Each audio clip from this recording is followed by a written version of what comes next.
The following is a class on the Bhagavad Gita as it is, second chapter, text number 12, given by His Divine Grace A.C. Bhaktivedanta Swami Prabhupada, recorded in March 1966 in New York.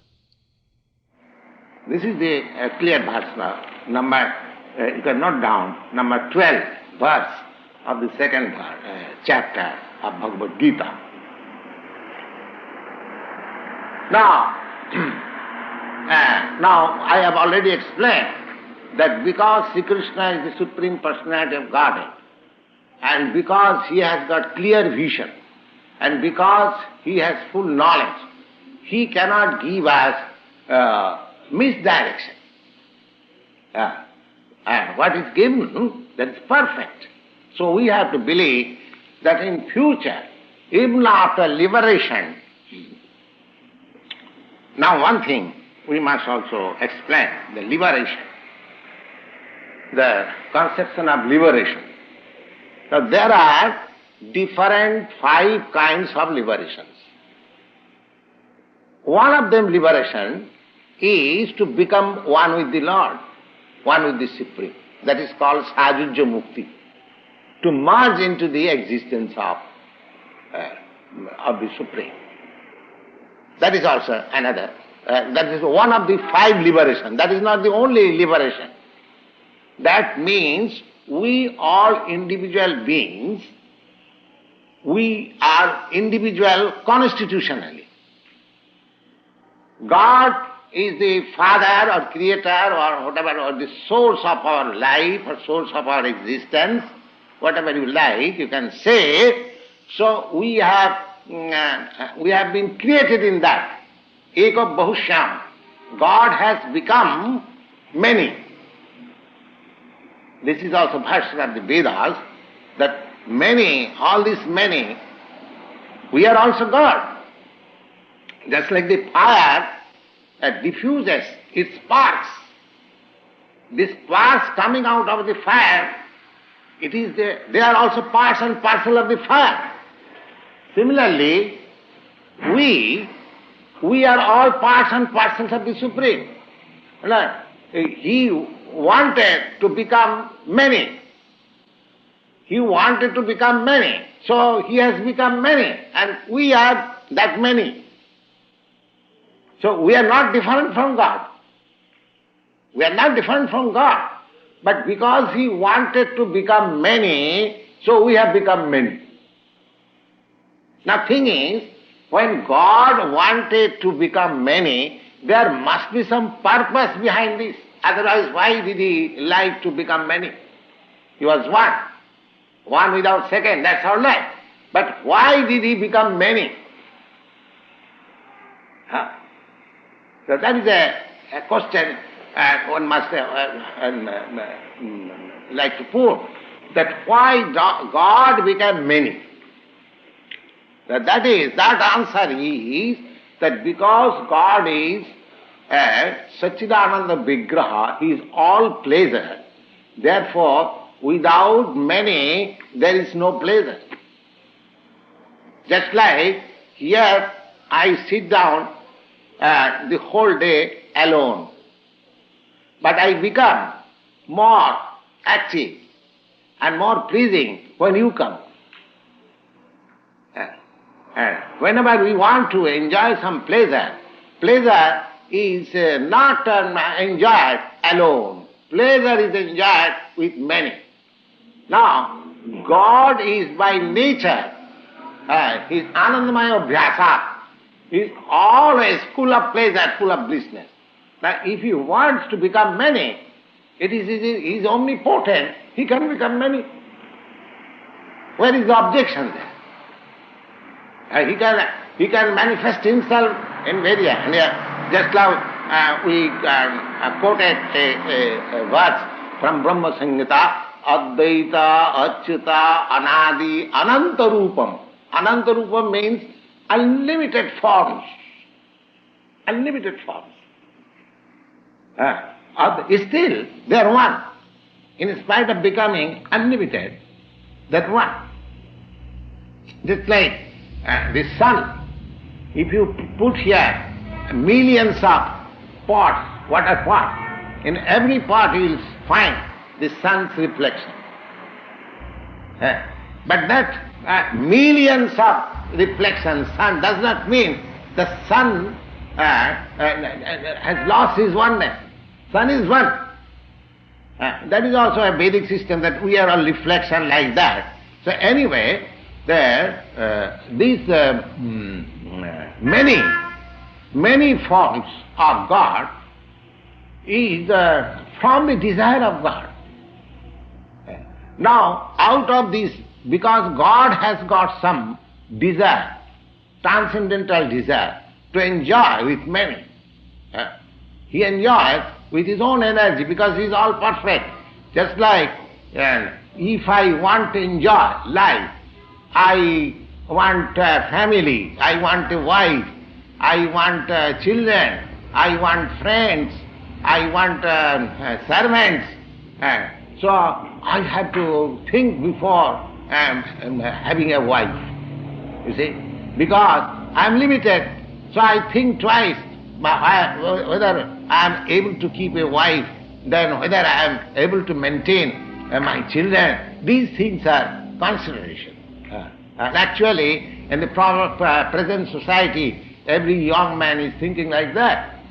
You see, whenever the question of marrying is there, they think like that. But that thinking is due to our imperfectness. Because we are not all powerful, therefore we think like that. But when we give the qualification to God that He is all powerful, omnipotent, so He can maintain any number of children or any number of wives. Otherwise there is no meaning of omnipotent. So similarly, God has become many, and He has got a plan behind this thinking of many. Now, out of these many, if one wants to merge again into the existence of God, so God has no objection. God has no objection. Now, from God we have become many. Now, suppose I or you want that I don't want to keep myself as one of the many. I want to become one with you. If you like that, that is called Sajijya Mukti. So God does not deny it. All right, you merge into me. But that does not mean all other many is also merged into you.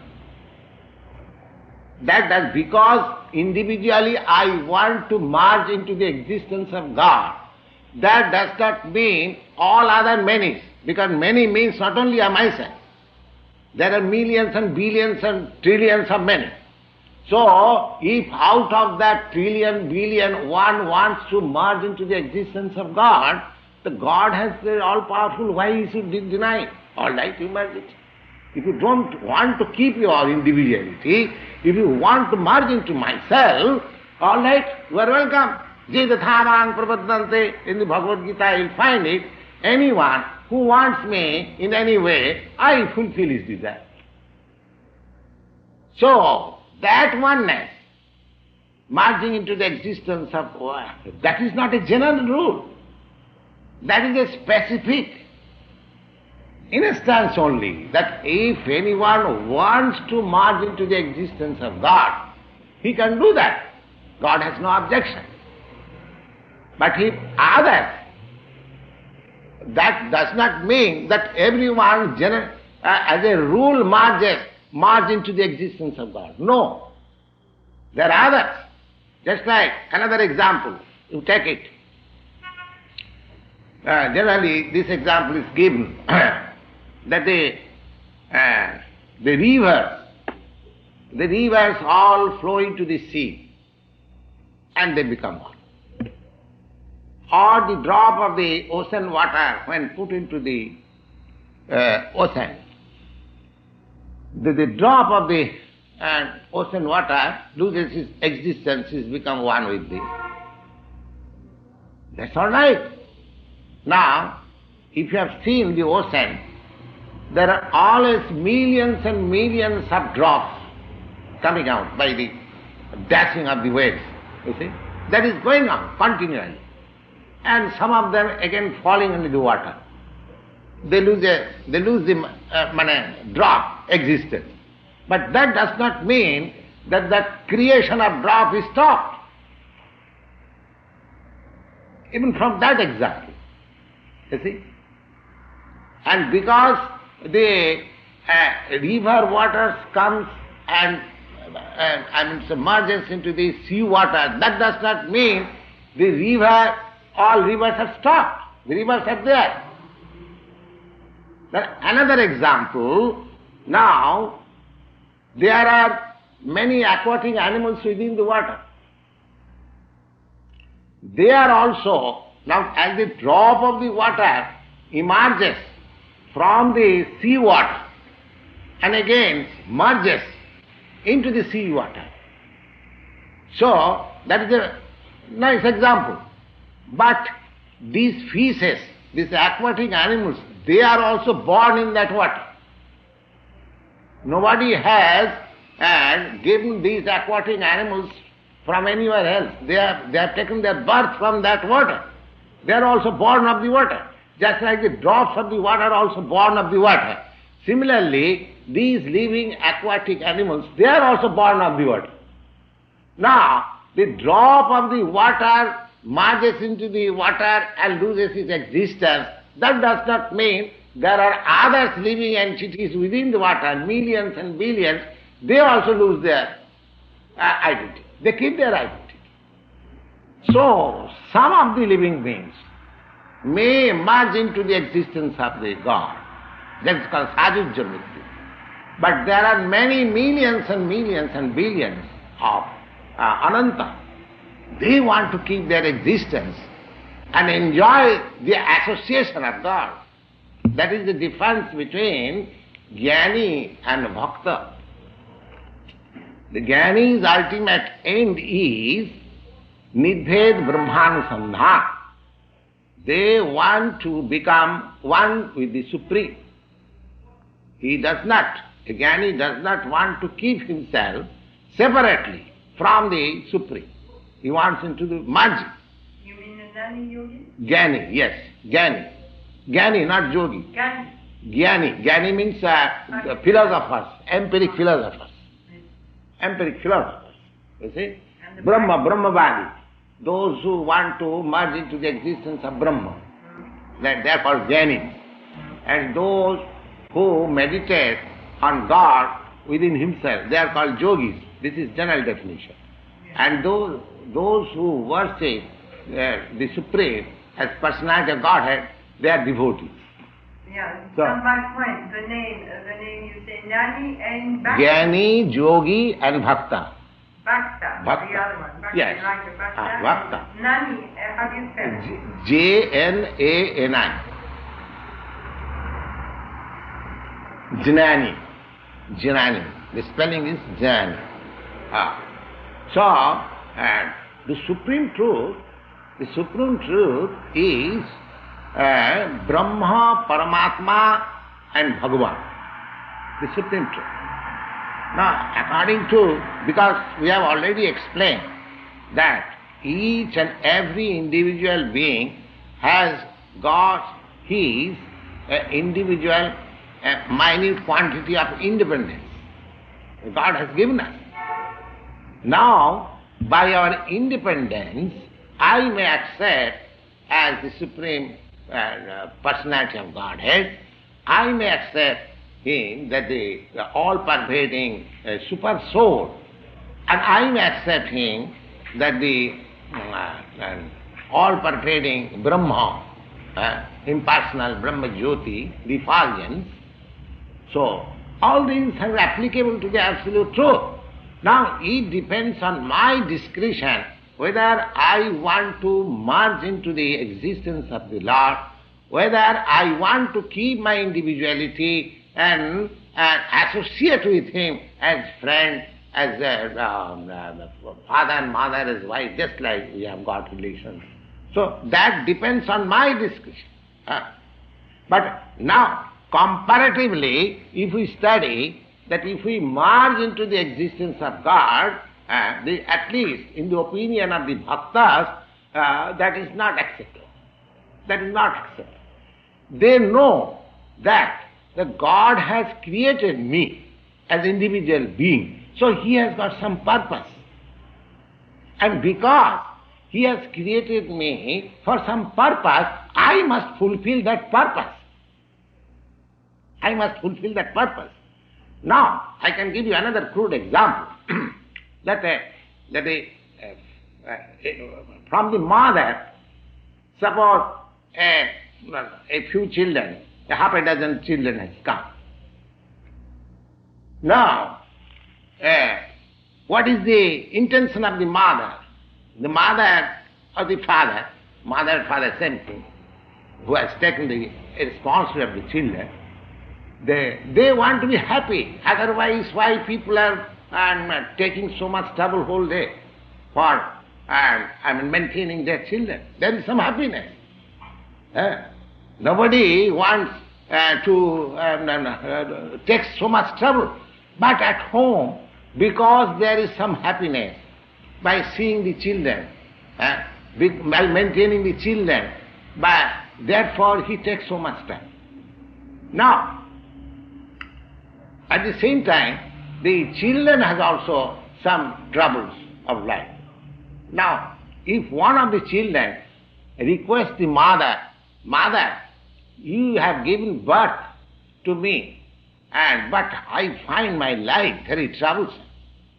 Better you again put me in your belly." Is it a good proposal? It is not at all a good proposal. That is a disappointment.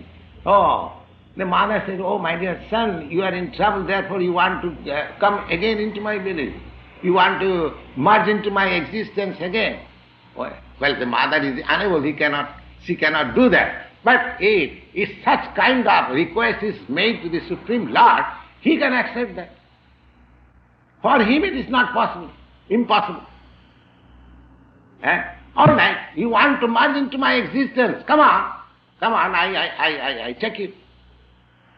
But the thing is, whether the son who requests the mother or the father like that, he is same person. The same son, the intelligent son will think, well, my father and my mother, they have brought up me, they have begotten me, they have given us our life. All right, let us serve our parents, let them be happy, our activities, so that is the natural way. So because God has created us in so many individual living entities, we are all parts and parcels, just like father and son or mother and son. Sons are the parts of the body of the mother. We get this body from mother's body. That's a fact. Similarly, you will find in Bhagavad Gita also that this material nature is the mother and the Lord is the father. And the father is giving seed into the womb of the mother, and we have all come out from it. We have got this material body. Similar thing. Now, this point that to merge into the existence of the Supreme Lord, if it is proposed by some individual soul or individual living entity, that can be accepted by the Lord. Sajujya Mukti. That is not very difficult. But the thing is, whether we should think like that, whether it is good for us, that is my choice. If I want to merge, you follow me what I said, if I want to merge into the existence of God, just like if your son wants again to merge into your existence, because you are a human being, it is not possible for you, but it is not impossible for God. God can accept, all right, you want to merge unto me, all right, come on, I accept it. So that is not impossible. So that merging into the existence of God, there is a liberation like that, but that is not the ultimate. You want to speak something? Then it is liberation from its individual. Yes, but there are other individuals who may not agree with that kind of salvation or liberation. They want to keep their individuality and enjoy the Supreme Personality of Godhead's company, just like Arjuna. And in the 4th chapter, you will see that Arjuna, when Sri Krishna said to Arjuna that this system of yoga was first explained to the sun god. Now, then Arjuna inquired, how is that? You are my contemporary. How you say that you advised or instructed this yoga system to sun? That means crores and crores, millions and billions of years before. How is that? There is a very same question. Now, in that question, the Lord answered, my dear Arjuna, yourself and myself, we took birth many times, but you have forgotten. I have not forgotten. Now here, you see, that because Arjuna has taken up that transcendental bliss, that he wants to keep with the company with the Lord. So if anyone wants to keep company with the Lord, he is welcome. There are 5 different kinds of relation with God. Shanta, Dasya, Shakya, Vatsala. I think I gave you one day. Could you give by name the 5 kind of liberation? Yes. In English? Yes. One is with the Lord, emergence. Emergence means the merging into the existence. This is called Sajujya Mukti. Sajujya. Yeah, but in English? In English there is Sajujya to become one. Become one. Yes, Sajujya Mukti means liberation by becoming one with the Lord. Okay, what is number 2? Yes. I'll explain. Yes. Mukti means liberation.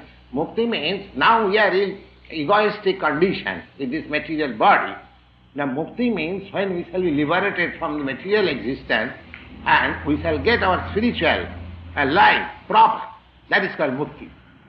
Just like a person is suffering from disease, fever. Now when he is out of fever is attacked, he is called mukta. Roga mukta. Roga mukta means he is free from the disease. Similarly, mukti means because we are now encumbered with this material body, as soon as we become free of this material conception of life, that is called mukti. That is called Brahma Bhuta. Brahma Bhuta. Generally, Dr. Mishra is teaching this, that what you think of yourself, what I have. I am not this body. That is the whole process of this teaching. So, we have already discussed, and the same point is being discussed nicely in Bhagavad Gita, that we are not this body.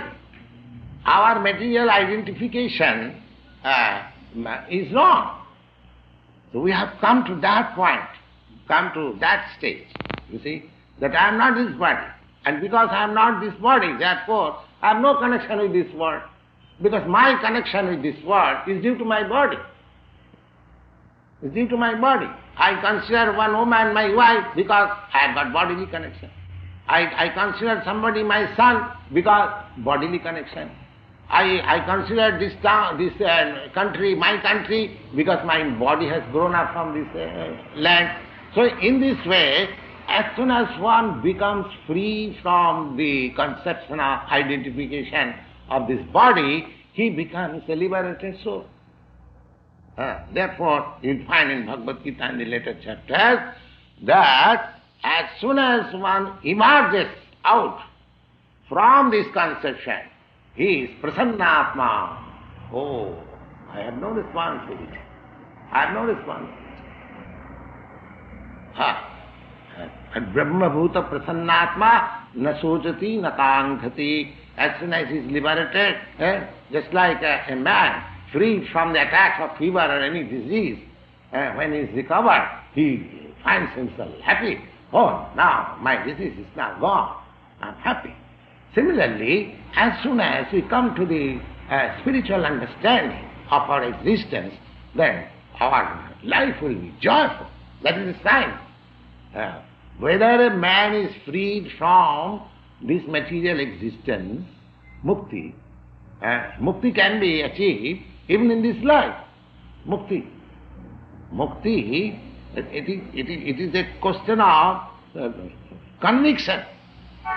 Now we are convinced fondly that I am this material body.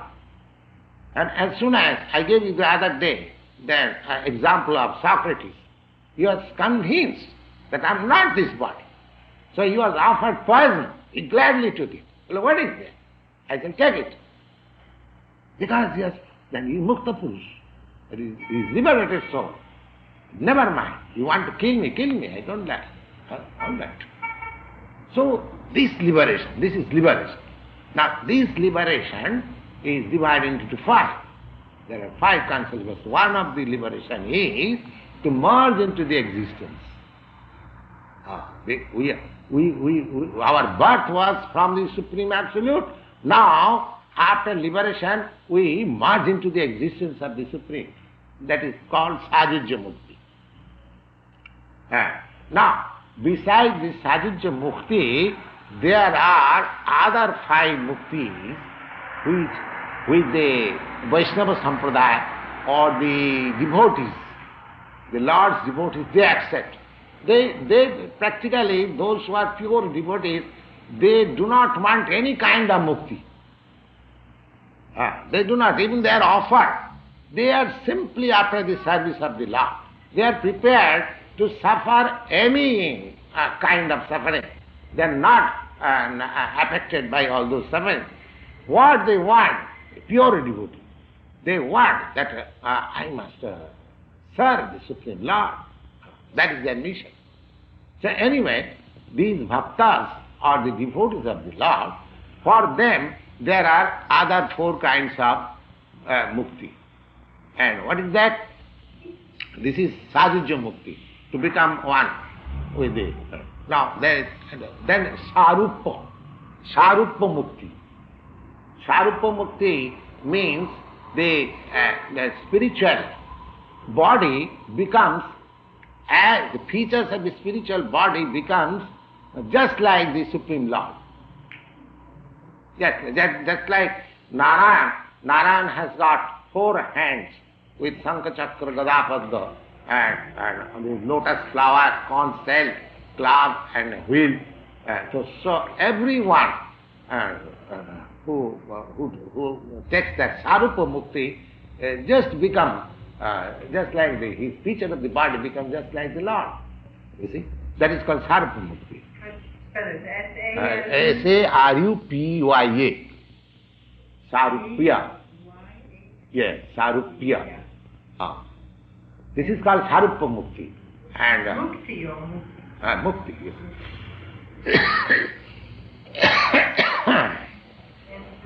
And three, there are two I have explained. Sajujya and Sarupa. Then Salokya. Salokya means one can get an habitation, residence in the same planet where God is there. That is Salokya. And then next is Sarsti. Sarsti. S-A-R-S-T-I. Sarsti. Sarsti means to get the same opulence. I have already explained opulence. He gets all the opulences as the Lord has got. He becomes so as good as Lord, becomes so powerful. You see, this is called Sarsti. And the last is Samipya. Samipya means he is always in the company of the Lord, just like Arjuna.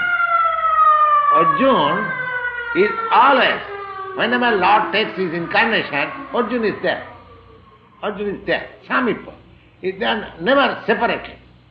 Just like a husband and wife, never separated. You see, or the father and the son. Of course, nowadays the question is different, but generally the family members, they all remain together.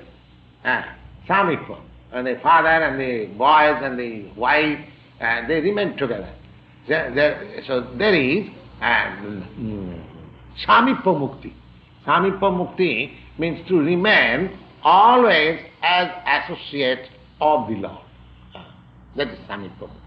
So these 5 kinds of muktis are there, and the purpose is that even after liberation, the living entities, they keep their individuality.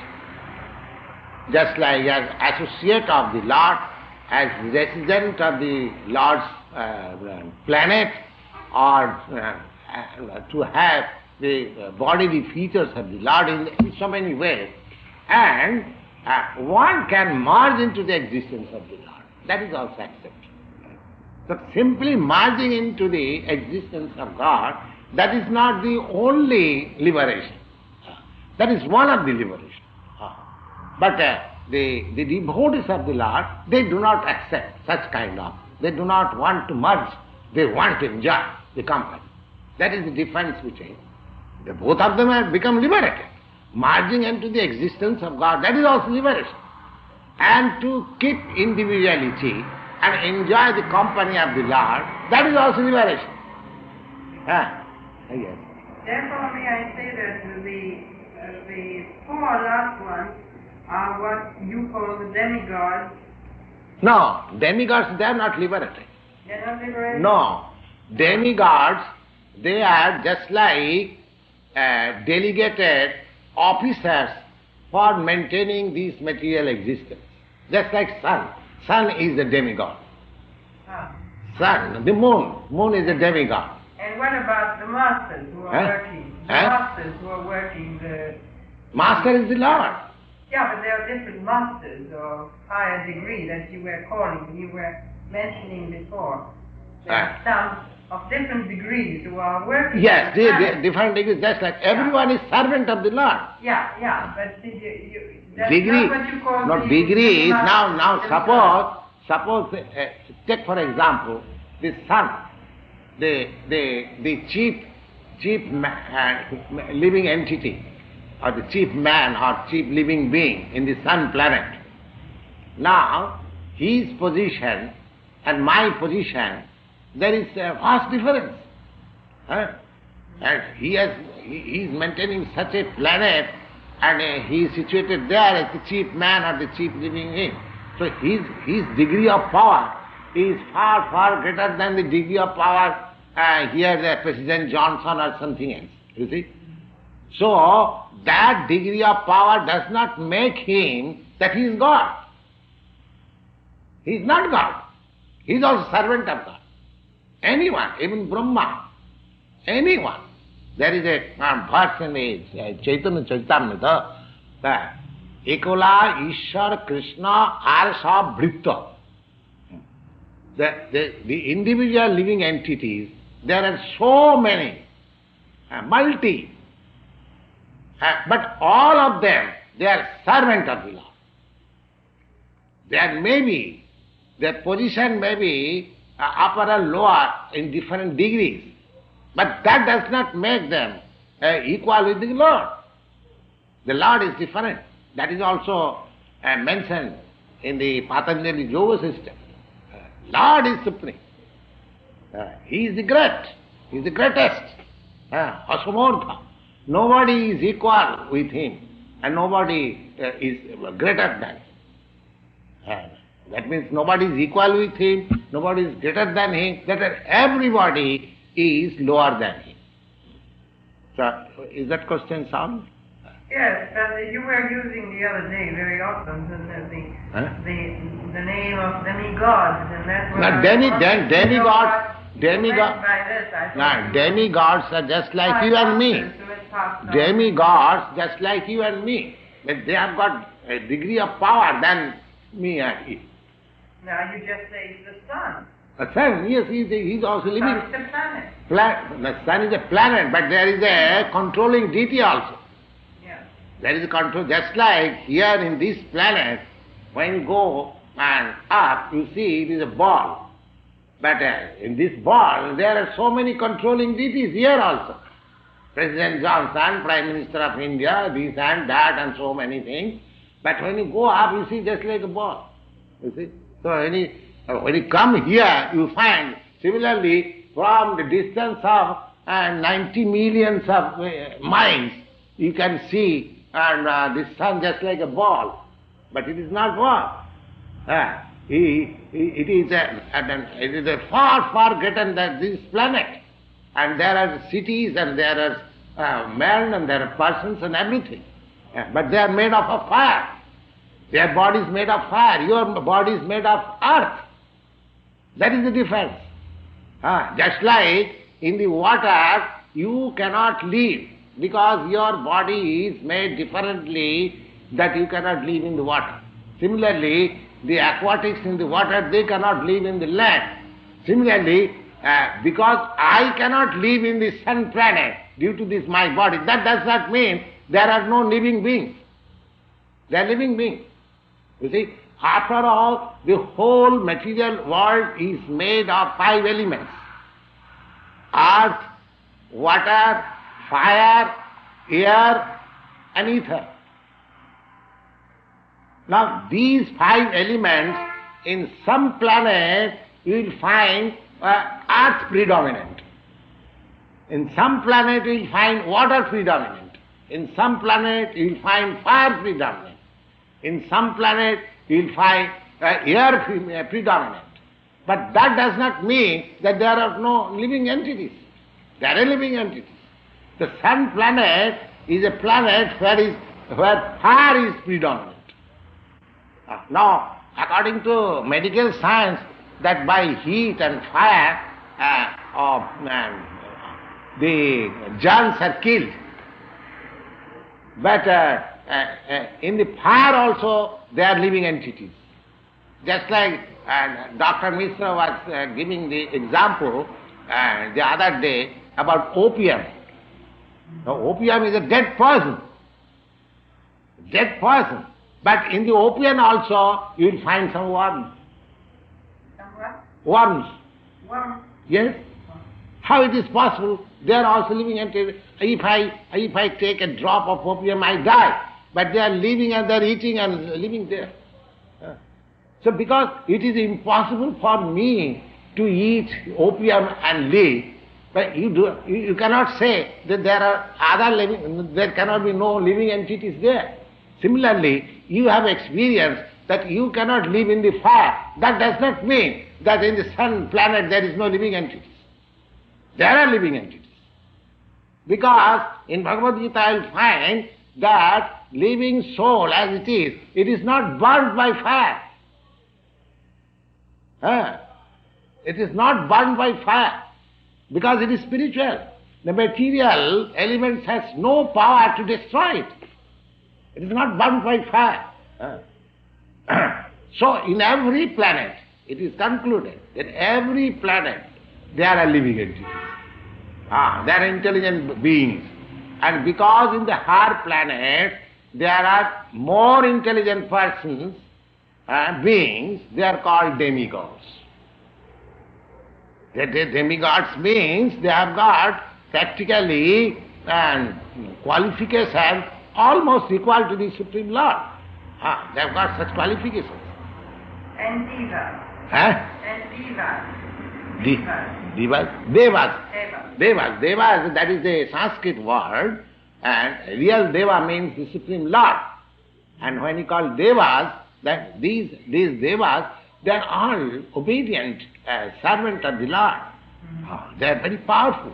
So when you become obedient devotees of the Lord, we can get such posts in the sun planet, in the moon planet, in the heaven planet, in the Brahma planet. So the devotees of the Lord, they are not losers. They get more power for controlling power. Yeah, therefore they are called devas. Devas means those who are there are two words used in Sanskrit, devas and asuras. Asuras. Now the definition of these devas and asuras are like this: Vishnu bhakta bhavet deva asurastad viparjaya. Asurastad viparjaya. Vishnu bhakta, those who are devotees of the Lord, they are devas. This is the difference between devas. Devas and asuras does not mean that asura has got a very ugly face. No. Even a very beautiful man, he can be a asura. He can be and even a very ugly man, he can be a deva. Just like Hanuman. Hanuman was a beast. He was not even man. He was animal. He comes from the monkey species of life. But he is a great devotee of Lord Ramchandra. So he is Deva. So Vishnu Bhakta Bhavet Deva. Those who are unallied devotees of the Lord, they are called Devas. And those who are against the obedience of the Lord, they are called Asuras. Anyone. It does not mean human being or anyone. But in the higher planets, you will find all the inhabitants there, they are all great devotees of the Lord. Therefore they are called devas, demigods.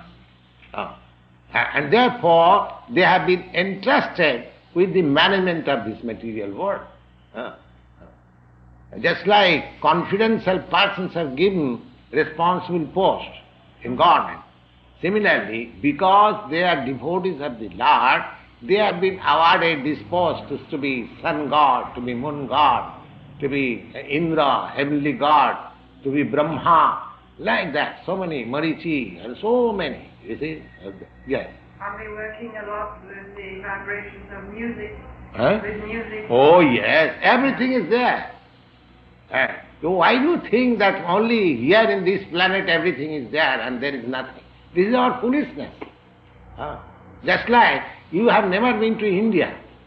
But I'm giving an example. If you think that the Indians, they do not eat, they do not sleep, they do not marry, that is a madness. That is a madness. If you think that Indians do not eat, or Indian, because you have not seen them, but if you, as soon as you know, they are also human beings like us. Just like, as for my example, when I was in India, I was thinking of America, something wonderful. Now I see here, there is not at all any difference. The only difference is that you people are fair complexion, your bodies are white and they are colored. Or they are not so white. But there are white men also. In India you will find varieties of color, beginning from this American, European color down to the black Negro color. You will find in India. There are so many colors. So, and actually I give you my frank admission that when I was in India, I was thinking the Americans may be of different type of people, or they may be thinking in other ways, they may be so many different things. But here I see there is no difference at all. No difference at all. Only some bodily feature. Even I study the pigeons, I see, the same pigeons are here playing just like Indian pigeons, and when I see the sparrow, so there is no difference. There is. There is. Besides the sparrows, the other birds, as a rule, here in America are bigger than the birds in Europe. Yes. The same kind of birds. Yes. They're bigger here. Yes. I admit that. They're stout and strong. Yeah. Yes. To the squirrel, I see. I saw the squirrel in the park. Yeah. They are also bigger. They're bigger. And that is also natural. You see, just like in African people, they are taller. They are taller than the Aryan people. Even in, you say, these black Negroes, they are taller than in American people. So, there is little difference, of course, that is it. But on the prima facie, there is no difference. Similarly, in the sun planet, in the moon planet, there are also human beings like us. And they are called devas because they are highly intellectual. They are all very powerful than ourselves, and they have got different bodies and different power and everything. Otherwise, there is no question. Even great scientists like Dr. Meghnad Shah in India, he said that there is no reason to disbelieve that in other planets there is no life. How can it? Just like because you have not seen India, you cannot say, oh, there is no living being. It is vacant. So these people are going to the moon planet and they are saying it is full of dust, it is full of clay or something like that. All this foolishness, you see. That means they are not reached. Outside they take some photo and they come out. Yes, what? They announced today on the radio they've seen a lot of flying saucers. Yes. Let them talk all nonsense. But we have got information that this moon planet is a very nice planet, you see. And the inhabitants there, they are very intelligent. And the people who perform pious work here in this planet, they are promoted to the moon planet. And it is very cold also. Just like European countries and American countries, because due to, you have come from America, European countries, people are accustomed to drink because due to the cold climate. Indians are not accustomed. But your drinking is a necessary thing in Europe. Similarly, this moon planet is so cold that they live by drinking somaras. There is a kind of liquor which is called somaras. Yes, somaras. Somaras. Somaras, here it is described in Ayurveda that somaras preparation is there. If anyone can prepare the somaras and if anyone can drink that somaras, he becomes immortal. But that means his duration of life increases. So anyway, these descriptions are there. So there are intelligent living beings there also. What kind of body? What kind of body? Your body may be different, just like your body is different from me. Yes, but with a head and... That does not mean because you have got a different body, therefore you are not a living being. Or because I have got a different body from you, I am not a living being. So because a living soul is not the body. He might have different body. That doesn't matter. Why should we consider, identify with the body? The whole question is there. The body, you will find, your body is different from animal body, animal is different from human body, or there are so many differences of body. But the four principles of bodily wants, ahar means requiring some food stuff, and nidra, sleeping, and fearing, and mating. These four principles you will find even in the birds, in the animals, in the human being, or even the devatas or gods, or everywhere you will find these four principles. The only difference between the animal and the higher developed consciousness living being is that they are God conscious. They accept the supreme law. That makes the difference between lower animals and upper animals. I think we should stop here.